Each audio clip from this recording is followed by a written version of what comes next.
ओम शांति।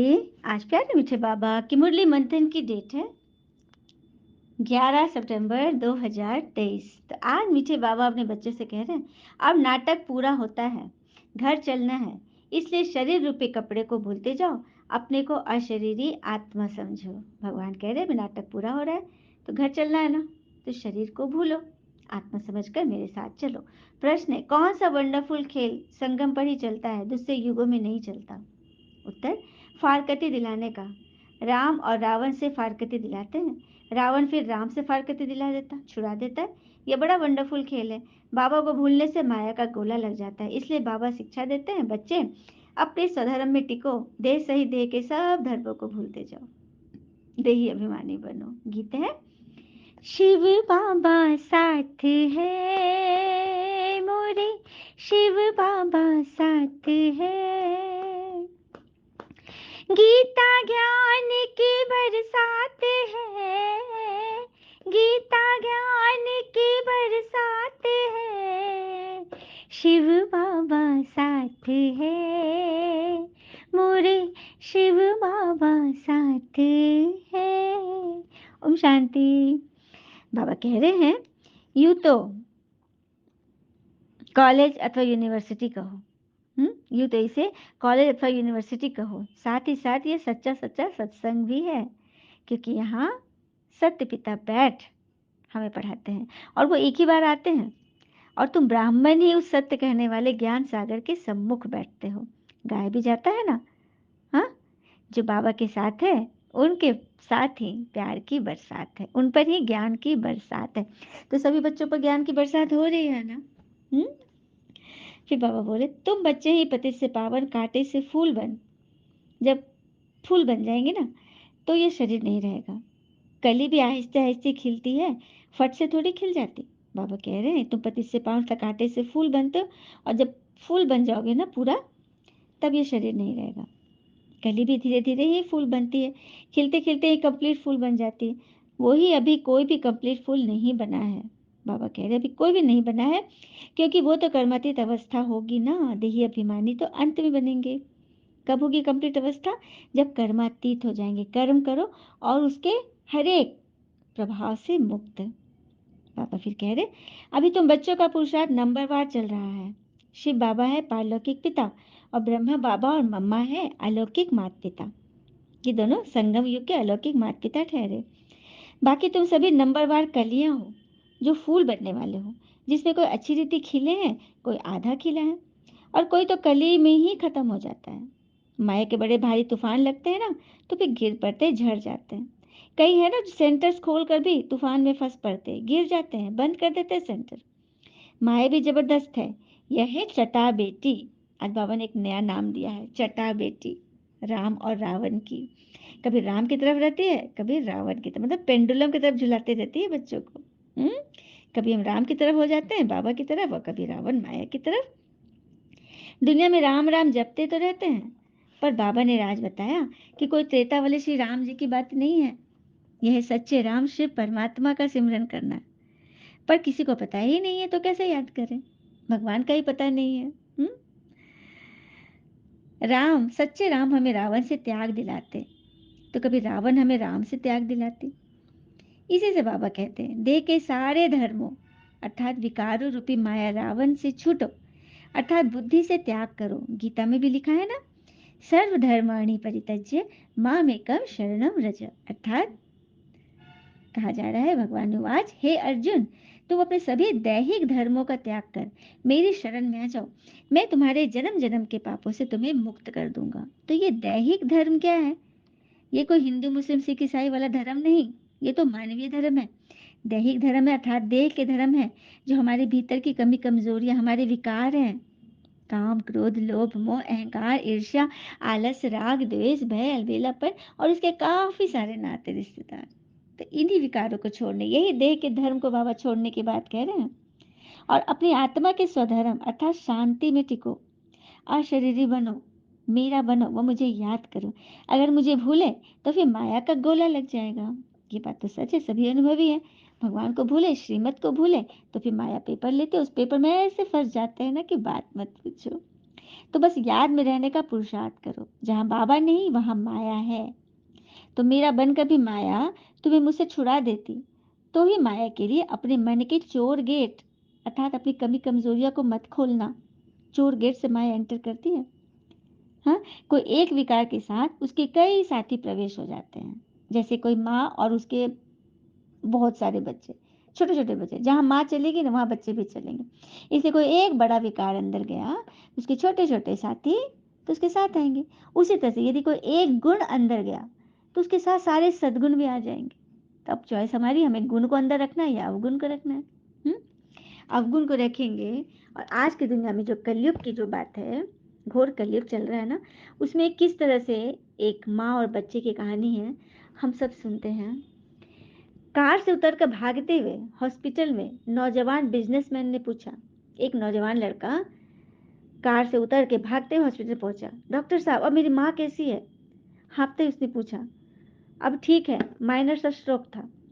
ये बुजुर्ग लोग उन्हें सही समय पर ले आए, वरना कुछ भी बुरा हो सकता था।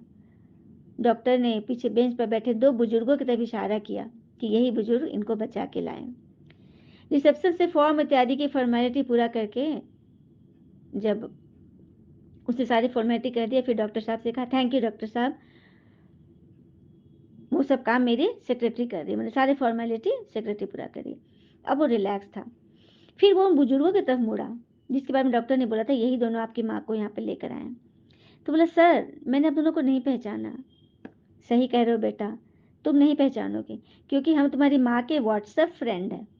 सुना, आज के युग की बात, हम तुम्हारी माँ के व्हाट्सएप फ्रेंड है। तो वो लड़का बोलता, व्हाट्सएप फ्रेंड? हाँ, हमारा एक 50 ईयर्स प्लस नाम का एक व्हाट्सएप ग्रुप है। 60+ नाम के इस ग्रुप में 60 साल वयस से ज़्यादा उम्र के लोग जुड़े हुए हैं। इससे जुड़े हर मेंबर को उसमें रोज एक मैसेज भेजकर अपनी उपस्थिति दर्ज करानी होती है, क्योंकि इसमें से 60 से ऊपर 70 80 90 वर्ष के व्यक्ति हैं। तो अपनी एक मैसेज भेजकर उपस्थिति दर्ज करानी होती है। साथ ही अपने आसपास के बुजुर्गों को इसमें जोड़ने की भी जिम्मेवारी दी जाती है। महीने में एक दिन हम सब किसी पार्क में मिलने का प्रोग्राम भी बनाते हैं। जिस किसी दिन कोई भी मेंबर मैसेज नहीं भेजता तो उसी दिन उससे उससे लिंक लिंक जो उससे जुड़े हुए लोगों द्वारा हम उसके घर पर जाकर उसका हाल चाल पूछते हैं कि वो ठीक है ना, क्योंकि उसका मैसेज नहीं आया, क्योंकि बूढ़ा लोग है तो बीमार ही होगा, जैसे भी कुछ भी बात हो गई। आज सुबह तुम्हारी माँ का कोई मैसेज नहीं आया तो हम दो लोग उनके घर पे पहुंच गए पता करने। वो लड़का गंभीरता से सब सुन रहा था। पर माँ ने तो कभी नहीं बताया आपके बारे में। तो एक बुजुर्ग ने पूछा, माँ से तुम्हारी अंतिम बात किस दिन हुई थी बेटा? क्या तुम्हें याद है? एक ने पूछा। अब बिजनेसमैन उलझ गया। सोचता रहा कि माँ से लास्ट समय कब बात हुई थी। बोला, हाँ, पिछली दिवाली को ही मिला था। उनको गिफ्ट देने गया था। बुजुर्ग बोले, बेटा तुम सबकी दी हुई सुख सुविधाओं के बीच अब कोई और माँ या बाप अकेले घर में कंकाल न बन जाए, क्योंकि तुम उनको सुख सुविधा आराम नौकर चाकर सब देते हो, लेकिन उनके मन के आराम के लिए कहीं वो अकेले में घुट घुट कर कंकाल न बन जाए। बस यही सोच के हमने ग्रुप बनाया है, वरना दीवारों से बात करने की तो हम सबकी आदत पड़ चुकी है। उसके सर पर हाथ फेरकर दोनों बुजुर्ग अस्पताल से बाहर क्यों निकल पड़े और उन्होंने उसे एक सीख भी दी कि बेटा, माता पिता को कोई सुख सुविधा साधन नहीं चाहिए, उन्हें तो अपनों का साथ चाहिए। यही सोचकर हमने ये ग्रुप बनाया ताकि जिसको भी ये सुविधा न मिली हो अपने बच्चों के द्वारा, बच्चों से भेंट न हो, उनके लिए हम काम आ सके।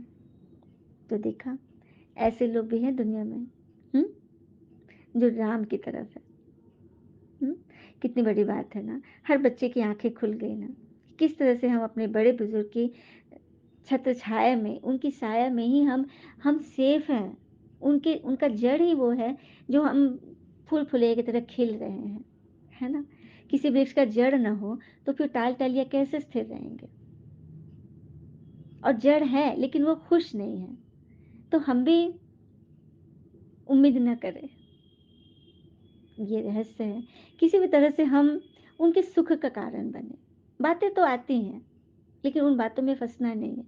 हमें बस अच्छा अच्छा अच्छा सोचना है और करना है, क्योंकि भगवान हमें मिले हैं। और भगवान हमसे यही चाहते हैं कि हम हर एक बातों से ऊपर उठ जाए, हर एक बुराइयों से ऊपर उठ जाए, देह के सारे धर्म भूल जाए, नहीं तो माया का गोला लग जाए। तो बस बाबा के यही कहते हैं, मुझे याद करो। और जब याद में रहेंगे तो कोई छोटी सी बच्ची भी बहुत अच्छी ज्ञान की बात बता देगी, जिससे मन आत्मा के नेत्र खुल जाएंगे, है ना। तो ज्ञान में वो ताकत है। तो याद में रहो, उसमें रहने का पुरुषार्थ करो। जहाँ बाबा नहीं वहाँ माया है। तो मेरा बनकर भी माया तुम्हें मुझसे छुड़ा देती, तो ही माया के लिए अपने मन के चोर गेट मत खोलो। क्योंकि एक साथी आएगा तो उसके साथ एक चोर घुसा तो उसके साथ और भी चोर घुस जाएंगे साथी उसके। बाबा कहते तुमने आधा कल्प मेरी भक्ति की है, क्योंकि भक्ति भी पहले पहले तुमने ही शुरू की थी, तभी तो मैं आकर तुम्हें भक्त से बच्चा बना रहा हूँ। बाबा आकर मैं भक्त से बच्चा बना रहा है ना। भक्त अर्थात जो भी काम करे देह भान से करना, और बच्चा अर्थात जो पिता का वो मेरा। भक्ति में क्या गाते हैं, आप स्वामी हम दास, आप मालिक हम चरणों की धूल, यही तो गाते हैं। तो उससे बाबा छुड़ा रहे, तुम दास नहीं हो, चरणों की धूल है, तुम तो मेरे नैनों का नूर हो, मेरा वारिस हो। तो इसके लिए बस यही ख्याल रहे कि हम एक्टर्स हैं, जिन्हें अपना बेस्ट पार्ट प्ले करना है, चाहे वो हमारे बुजुर्ग हैं, हमारे बच्चे हैं, हमारे रिश्तेदार हैं, हमारे सभी संबंधी हैं, हमारे फ्रेंड सर्कल है, कहीं भी ग्रुप है, हम उसमें अपना बेस्ट एक्ट करना है, हमें अपना बेस्ट प्ले करके वापस घर जाना है। सदा ध्यान रहे कि बस 5-10 मिनट बाद ये खेल नाटक पूरा होने वाला है, ठीक है। हमेशा ये सोचना है। और हम ही जानते हैं ना कि अब हमारे 84 जन्म पूरे हो रहे हैं, क्योंकि 84 जन्म का ही पूरा खेल है। फिर बाबा कहते हैं कि तुम्हारी इस लाइफ को वैल्यूबल, अमूल्य कहा जाता है। तुम बड़ी भारी ईश्वरीय सर्विस पर हो, श्रीमत पर चलते हो। सिर्फ तुम पांडव ही श्रीमत पर चलते हो। हम बच्चों को बाबा ने पांडव माना है, क्योंकि पांडव के साथ ही थे ना भगवान। तो हम पांडव के साथ ही भगवान है, तुम्हारी जीत तो हुई पड़ी है। फिर बाबा बोले ये 7 आदि तो बाद में द्वापर से बैठ बनाए हैं। गीता भागवत आदि सभी अपने अपने समय पर रिपीट होंगे। और गीता है सर्वशास्त्र शिरोमणि, अर्थात माई बाप। गीता को माता भी कहा जाता है। गीता पुस्तक, किसी पुस्तक को माता नहीं कहेंगे, गीता को माता कहते हैं। तो शिव है पिता और बड़ी माँ है ये ब्रह्मा। वो हम उनके बच्चे, उनके मुख से रचे हुए, अर्थात ब्रह्मा मुख वंशावली, ब्रह्मा कुमार कुमारियां रूपी उनके बच्चे ही तो हैं। तो बाबा कहते हैं बच्चों से, बाबा से बच्चे कहते हैं बाबा हम आपके हैं, इतना समय हम माया की मत पर चले, अब हम आपकी श्रीमत पर चलकर श्रेष्ठ बनेंगे। बाबा कहते हैं तुम सब भारतवासी ही थे, डबल सिरताज थे। लेकिन अभी तो कोई ताज नहीं, सिंगल ताज भी नहीं है। सतयुग में आत्मा और शरीर दोनों ही पवित्र होते, बाकी यहाँ तो दोनों ही पतित है। भक्ति मार्ग में भल गाते आए, अमृत छोड़ विष काहे को पिए। तो ऐसे ही सिर्फ गाते आए, पता कुछ भी नहीं है, जबकि हमें स्वयं भगवान बैठकर साक्षात ज्ञान अमृत पिला रहे हैं, जिससे ही ज्ञान मान सरोवर भी कहा जाता है। इस ग्रुप को, इस बाबा की टोली को ही ज्ञान मान सरोवर कहते हैं। हाँ, तो इसी ज्ञान सागर से ज्ञान लेकर कोई नदियां बनता है, कोई कैनल्स बनता है, कोई तालाब, कोई कुआं, सभी नंबरवार बनते हैं। अब हम सब सोचें कि हम क्या बने हैं अभी तक, या बूंद ही बूंद रह गए हैं, नहीं ना। जिसे बच्चे अच्छी रीति समझ गए हैं कि कल पहले भी ज्ञान सागर से परमात्मा हमें आकर ज्ञान अमृत का दान दिए थे, जो अभी फिर से ज्ञान समझा रहे हैं। हम कल पहले भी स्वर्ग के मालिक थे, अभी फिर इस ज्ञान से बन रहे हैं। हमारा भारत पहले पहले श्रेष्ठाचारी था, पर अभी भ्रष्टाचारी बन गया है। गाते आए थे ना कि क्राइस्ट से 3000 वर्ष पहले पैराडाइज था। तो कहाँ था पैराडाइज? इसी भारत में ही तो था, जहाँ कोई खंड नहीं, ना कोई धर्म था, सिर्फ भारत ही था। सत्युग स्वर्ग भारत ही है, और अभी नरक भी भारत ही बना है। तुम्हारी आत्मा भी गीता ज्ञान सुन रही है। स्वयं गीता के भगवान शिव परमात्मा बैठ तुम्हारी बुद्धि का ताला खोल रहे हैं। तो तुम्हारी बुद्धि में सिवाय एक भगवान के कोई साधु संत गुरु गोसाई नहीं है, कोई मनुष्य नहीं है, जिन्हें ही सत्य श्री अकाल कहते हैं। सिखों में है ना सत्य श्री अकाल, अर्थात ये अक्षर कितना मीठा है। अकाली दल लोग बड़े जोरों शोरों से कहते हैं सत्य श्री अकाल। जिसे कोई काल नहीं खाता, हरा नहीं सकता, वही तो महाकाल है, जो सभी को एक साथ वापस ले जाते हैं। यहाँ तुम बच्चे अभी ज्ञान डांस करते हो। सच तो बिठो नच, जो सच्चा है वही सदा खुशी व उमंग उत्साह में रहता है। जो सच्चे है ना वही सदा उमंग उत्साह में रहेंगे, खुशी में रहेंगे, और हर एक को वो रास्ता बताते जाएंगे। तो कैसा करना है हमें? तो प्रहलाद जैसा विश्वास रखनी है। किसके जैसा विश्वास रखना है? प्रहलाद जैसा विश्वास रखना है। भीलनी जैसी आश रखनी है, शबरी के जैसी। द्रौपदी जैसी पुकार हो, मीरा जैसा इंतजार हो, तो भगवान को तो आना ही पड़ता है ना। तो भगवान आ चुके हैं, आना पड़ता नहीं, यहाँ तो आ चुके हैं और आए हुए 87 वर्ष हो गए और भगवान आकर हमें ये मुरली सुनाए, हमें अपने जैसा बना रहे हैं, हमें अनुभवी बना रहे हैं। तो ज्ञान डांस करते हो तो भगवान ही तुम्हें करा रहे हैं ना। तो मन से रास करना, मन से सदा खुश रहना। मीरा भी ध्यान में रास करती थी, पर वो कोई ज्ञानी नहीं, वो तो भक्ति थी, ज्ञान नहीं था, भक्ति थी। तो तुम्हें तो तुम्हें व्यक्त खेल व नृत्य नहीं, अव्यक्त खेल करना है, जिससे ही मार्क्स मिलेंगे। यानी कि तुम ध्यान में बच जाओ और गली गली अपना नृत्य करो। ज्ञान में जो जाएंगे, जो पुरुषार्थ करेंगे, उसी को मार्क्स मिलेंगे। फिर तुम बच्चे जानते हो, अभी हम पतित पावन गॉड फादरली यूनिवर्सिटी में पढ़ते हैं, जिससे ही सारे यूनिवर्स को तुम पवित्र स्वर्ग बना देते हो। जो बनाएंगे वही फिर राज्य करेंगे, बाकी सभी तो मुक्ति धाम में चले जाएंगे। फिर आगे बोला बाबा ने, आदि सनातन देवी देवता धर्म प्राय लोप हो गया है, माना अभी कोई थोड़ा ही रहा हुआ है। मतलब प्राय लोप मतलब कि पूरा खत्म नहीं हुआ, प्राय लोप थोड़ा रहा हुआ है। उसी को तो बाबा ज्ञान जल से सींच रहे हैं। पर माया रावण ने सबों की बुद्धि को ताला लगा दिया है। बाबा है बुद्धिमानों की बुद्धि, अभी सभी की बुद्धि पर ताला लग गया है, पत्थर बुद्धि हो गए हैं, जिससे ही बाबा बुद्धि का ताला खोल पारस बुद्धि बनाते हैं। पर कईयों को कितना भी समझाओ पर समझते नहीं। बाबा हर एक की बुद्धि को के ताला को खोल रहे हैं, पर कईयों को बहुत समझाओ तो समझते नहीं। जैसे कि पत्थर बुद्धि से भैंस बुद्धि हो गए। अब हम समझे कि हम भैंस बुद्धि है, पत्थर बुद्धि है कि पारस बुद्धि है। और कहा जाता है ना कि अपनी अच्छाई को कभी साबित न कीजिए। अगर आपके किरदार में दम होगा तो समय खुद आपका मूल्य लोगों को बता देगा, है ना, कि आप पारस बुद्धि बन रहे हो, भगवान से पढ़ते हो। बाबा कह रहे हैं कि तुम स्वयं भगवान से भी ज्ञान योग सीख रहे हो। तुम सब अभी भगवान से ज्ञान योग सीख रहे हो, स्वर्ग का वर्षा लेने के लिए। दुनिया में भी गवर्नमेंट की मदद जो करते हैं, उन्हें राय साहब, राय बहादुर का टाइटल मिल जाता है। पर तुम्हें तो इससे भी बड़ा टाइटल मिल रहा है ना, परमात्म गवर्नमेंट की मदद करने से, स्वर्ग के महाराजा और महारानी का टाइटल। सुंदर है ना। अच्छा, मीठे बच्चों प्रति भगवान की नमस्ते, हम बच्चों की भी प्यारे बाबा को नमस्ते। धारणा के लिए मुख्य सार, पहले पॉइंट, रोज ज्ञान अमृत के मान सरोवर में स्नान कर आत्मा और शरीर दोनों को पावन बनाना है।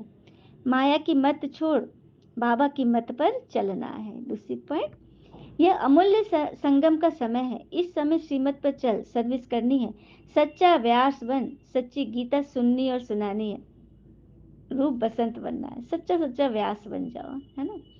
वरदान, अनेक प्रकार की आग से बचने और सर्व को बचाने वाले सच्चे रहम दिल भव। अनेक प्रकार की आग से बचने और सर्व को बचाने वाले सच्चे रहम दिल भव। आज का मानव अनेक प्रकार की आग में जल रहा है। अनेक प्रकार के दुख, चिंताएं, समस्याएं, भिन्न भिन्न प्रकार की यह चोट जो आत्माओं को लगती है, दुख, तनाव, चिंता आदि की, यह अग्नि जीते जी जलने का अनुभव कराती है। ये जीते जी अग्नि तो है जो थोड़ा थोड़ा हमें जला रही है हर समय। लेकिन आप ऐसे जीवन से निकल श्रेष्ठ जीवन में आ गए।